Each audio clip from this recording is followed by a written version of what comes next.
Rahul Gandhi's tussle with Election Commission.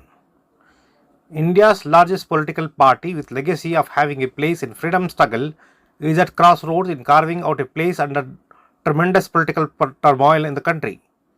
Congress is observant and vigilant under its young and dynamic leadership under Rahul Gandhi, as there is a cliff between Election Commission and Congress rages. Mass assembly at the Freedom Park conclave bear testimony to the fact is a caution to the Election Commission of India under Rahul Gandhi. He blamed that the Election Commission is no longer healthy and it is being working under nexus with the ruling BJP. Rahul Gandhi, flaunting the copy of the constitution before the crowd, in a public address made a remark that the Election Commission is a constitutional body. It cannot be biased and work in the interest of the BJP alone, making a scathing remark against the last Lok Sabha election in Karnataka, assembly elections in Maharashtra and Haryana where large-scale irregularities were found. While making allegations, Rahul Gandhi alleged that we have a logic in our claim through documentary evidence that took nearly 6 months to compile in Madhapura Assembly constituency alone, which is a clear case of irregularities that speak of misconduct to such magnanimity where people have voted at will in umpteen number of times. Further, Rahul Gandhi said, going by the electoral conduct, every booth will have a video documentation and printed documentation governed by the Election Commission. We have sought the copy of the video documentation. Our efforts go in vain as it remains unanswered and fall on deaf ears despite repeated attempts made by them. He said, we are determined to unravel the truth, and this time Election Commission cannot escape, as we will produce solid evidence of rigging and irregularities right under the nose of the Election Commission. This speaks of nexus between the BJP and the Election Commission staff that has often resulted in mismanagement of the votes casted, influencing the counting followed by the results. Rahul Gandhi in his narration said, how can there be 80 people from the same house extend their franchise? On inquiry, only one barren land exists in that place. On further inquiry, it was revealed that the land belonged to a BJP leader. Case of multiple voting, fake identity cards, concocted addresses, false photo identity cards are a common sight in the documentary evidence. Rahul Gandhi presented a 5-point demand to the Election Commission that he read out in public, which was later handed over to the office bearers of the Congress party in Karnataka to go and give it to the Chief Election Commissioner office through a memorandum to seek proper time-bound inquiry, besides seeking access to the video recordings booth-wise to arrive at the justification.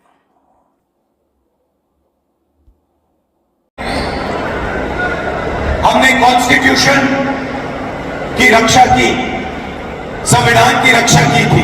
ಕಳೆದ ಚುನಾವಣೆಯಲ್ಲಿ ನಾವು ಸಂವಿಧಾನದ ರಕ್ಷಣೆಯನ್ನು ಮಾಡಿದ್ವಿ, ಸಂವಿಧಾನದ ಉಳಿಸಂತ ಕೆಲಸವನ್ನು ಮಾಡಿ. इसमें भारत की हजारों साल की विचारधारा है. ಈ ಒಂದು ಪವಿತ್ರವಾದಂತಹ ಪುಸ್ತಕ ಏನಿದೆ, ಈ ಪವಿತ್ರ अंबेडकर जी, जवाहरलाल नेहरू, सरदार पटेल की आवाज गूंजती है. ಈ ಒಂದು मगर इस किताब में बसवण्णा जी, नारायण गुरु, फूले जी, इनकी भी आवाज गूंजती है. और इसकी नींव, इसका foundation one man one vote. हर हिंदुस्तानी नागरिक को यह संविधान एक वोट का अधिकार देता है. पिछले चुनाव में बीजेपी ने कहा, मोदी जी ने, इनके नेताओं ने इस पर आक्रमण किया, गण की संस्थाओं को खत्म करके इस पर आक्रमण किया. पिछले चुनाव में हमारे सामने एक सवाल उठा. कಳೆದ चुनाव में लोकसभा का चुनाव हुआ, उसके बाद महाराष्ट्र का चुनाव होता है. लोकसभा में महाराष्ट्र के चुनाव को जीतता है, महाराष्ट्र 4 महीने बाद बीजेपी महाराष्ट्र में विधानसभा जीतती है। अदाद नंतर आश्चर्यजनक नतीजा था।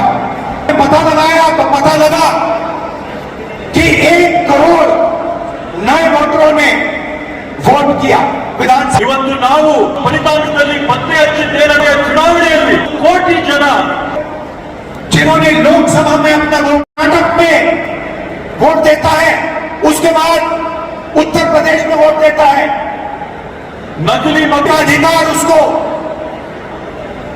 बेंगलोर में है, लखनऊ में है, वाराणसी में है, अलग अलग जगह देश में ये लोग वोट डालने के लिए ऑथराइज है।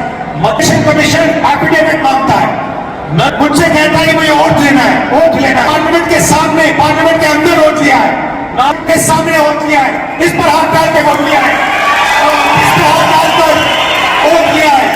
ನಾನು ಸಂಸದರ ಸತ್ಯ ಅಂತ ಪ್ರತಿಜ್ಞೆ ಮಾಡ್ತೇನೆ और आज जब हिंदुस्तान की जनता हमारे डेटा को लेकर इलेक्शन कमीशन के वेबसाइट पर सवाल पूछ रही है, तो इलेक्शन कमीशन ने अपना वेबसाइट बंद कर दिया। ಇವತ್ತು ನಮ್ಮ ದೇಶದ ಪ್ರಜೆಗಳು ನಮ್ಮ ಒಂದು ಪತ್ರಿಕಾಗೋಷ್ಠಿ ನೋಡಿದ ನಂತರ ಚುನಾವಣೆ ಆಯೋಗದ ವೆಬ್ಸೈಟ್ ಅಲ್ಲಿ ಪ್ರಶ್ನೆ ಮಾಡಕ್ಕೆ ಪ್ರಯತ್ನ ಮಾಡಿದ್ರೆ ಚುನಾವಣೆ ಆಯೋಗದ मध्य ವೆಬ್ಸೈಟ್ प्रदेश बंद कर दिए हैं, ಇವತ್ತು ಬೇರೆ ಬೇರೆ ರಾಜ್ಯಗಳ ವೆಬ್ಸೈಟ್ क्योंकि वो जानते हैं कि अगर हिंदुस्तान की जनता ने इसी डेटा को लेकर सवाल पूछना शुरू कर दिया तो उनका पूरा ढांचा खराब कर जाएगा।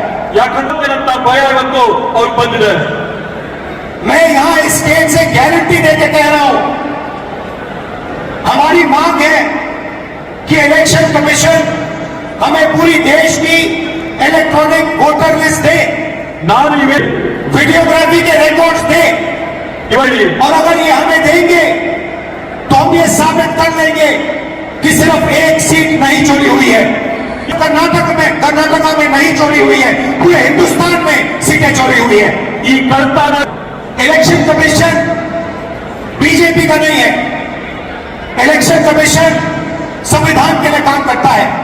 ಇವತ್ತು और कर्नाटक में सीट चोरी की गई है, 1 लोकसभा को हमने जांच करके निकाला है। मैं कह सकता हूं कि 1 से ज्यादा सीटें यहां चोरी हुई है। ಇವತ್ತು ಕರ್ನಾಟಕದಲ್ಲಿ ನಾವು जो कॉन्स्टिट्यूशन का फाउंडेशनल आइडिया है, 1 मैन 1 वोट, इस पर इलेक्शन कमीशन और उसके सारे के सारे अफसर आक्रमण कर रहे हैं। इसका मतलब वो संविधान पर आक्रमण कर रहे हैं, ಇವತ್ತು ಸಂವಿಧಾನ हिंदुस्तान के गरीब जनता पर आक्रमण कर रहे हैं। और मैं उनसे कहना चाहता हूं, अगर आप सोच रहे हो कि आप इस पर आक्रमण करके बचोगे तो फिर से सोचो। ನಾನು नए वोटर आए, वहां पर बीजेपी चुनाव जीती, ಅದರ ನೇರವಾದಂತ ಪ್ರತಿಫಲ ಏನಾಗುತ್ತೆ ಅಂತಂದ್ರೆ ಆ ಚುನಾವಣೆಯಲ್ಲಿ ಬಿಜೆಪಿ ಪಕ್ಷ ಜಯನ ಸಾಧಿಸುತ್ತೆ हमारे वोट कम नहीं हुए, ನಮ್ಮ ಒಂದು ಮೈತ್ರಿ जितने हमें लोकसभा में मिले उतने ही हमें विधानसभा में मिले। ನಮ್ಗೆ सारे के सारे जो वोटर बढ़ाए गए वो बीजेपी के खाते में गए। हमने डिसाइड किया कि कुछ ना कुछ दाल में काला है। ಆವತ್ತು कर्नाटक में हमारी जो सर्विस थी, हमारी जो पोलिंग थी, हमें 15 या 16 सीट दे रही थी। ನಮಗೆ 16 सीटों में हम आगे थे, हम जीते 9 में। ಆದ್ರೆ ನಮಗೆ सवाल पूछने शुरू किए, ಆಗ ನಾವು ಪ್ರಶ್ನೆ हम ये सीटें हारे थे। ನಾವು ಎಲ್ಲ ಈ ರೀತಿಯಾದಂತ ಚುನಾವಣೆಗಳು ಈ ಕಾರಣದಿಂದಾನೇ ನಾವು ಸೋತಿದ್ದ वोटर लिस्ट मांगते थे, वोटर लिस्ट की मांगते थे, वो मना कर देते। ನಾವು ಕೂಡ ಚುನಾವಣೆ ಆಯೋಗ ಆ ಮನವಿನ ನಿರಾಕಾರ ಮಾಡ್ತಾ ಇದ್ದೀವಿ वीडियोग्राफी मांगी, उन्होंने नहीं दी और फिर कानून बदल दिया। हालांकि 45 दिन के अंदर, 45 दिन के बाद वीडियोग्राफी को रद्द खत्म कर देना चाहिए, डिस्ट्रॉय कर देना चाहिए। ಅದರ जೊತೆಗೆ तो एक लोकसभा में हमने अपनी एनालिसिस शुरू की, आदल और सेंट्रल की लोकसभा, और उसमें हमने एक विधानसभा चुनी, महादेवापुरा। ಬೆಂಗಳೂರು ಮಾಡಿದ್ವಿ और आपने मेरा कल प्रेस कॉन्फ्रेंस देखा होगा, उसमें हमने 100% साबित कर दिया है कि इलेक्शन कमीशन और बीजेपी ने मिलकर आपसे कर्नाटका से लोकसभा चुनाई। మోసాన 6.5 लाख वोट है असेंबली में, మా और उसमें से 1,250,000 वोट चोरी किए गए। मतलब 6 में से 1 वोट इन्होंने चोरी किया। అద 5 तरीके से चोरी की गई है। 5 విధిగా डुप्लीकेट वोटर, मतलब एक वोटर अनेक बार वोटिंग कर रहा है, अलग पोलिंग बूथ में वोट डाल रहा है, 5-6 अलग पोलिंग बूथ में वोट डाल रहा है। నాలుగు ऐसे तकरीबन 12,000 वोटर। ఈ రీతి फेक एंड इनवैलिड एड्रेस, मतलब इनका पता नहीं है या फिर 0 नंबर एड्रेस है। నకిలీ 40,000 ऐसे वोट है। హత్తత్ర बल्क वोटर एक एड्रेस में, एक बेडरूम का घर है और उसमें 40-50 लोग रहते हैं। ಒಂದೇ वहां ढूंढने जाते हैं, वहां पे कोई नहीं, ಅಲ್ಲಿ ನಾವು ನಮ್ಮ और घर का मालिक बीजेपी का लीडर। ಅಲ್ಲಿ ಯಾರಿದ್ದಾರೆ ಅಂತಂದ್ರೆ ಅಲ್ಲಿರ್ತಕ್ಕಂಥದ್ದು ಬಿಜೆಪಿ ಪಕ್ಷದ ಒಬ್ಬ ನಾಯಕ इनवैलिड फोटो 4,000 वोट जिसमें फोटो है ही नहीं, या इतनी छोटी फोटो है कि दिखाई नहीं देती। ಕೆಲವೊಂದು ಮತದಾರರ ಗುರುತಿನ ಚೀಟಿಯಲ್ಲಿ ಮತದಾರರ ಭಾವ So, here are 5 questions to the Election Commission of India. Instead of threatening us, threatening me, answer these 5 questions. Number 1, why are you not giving voter lists in digital machine readable format to the people of India? Number 2, why are you destroying video evidence? Number 3, why is ECI committing massive fraud in the voter lists? Number 4, why is ECI threatening opposition instead of answering our questions? And finally, why is ECI behaving like an agent of the BJP? Namaskar. हमारे साथ नारा लगाएंगे, चुनाव आयोग हिसाब दो, जवाब दो। चुनाव आयोग जवाब दो,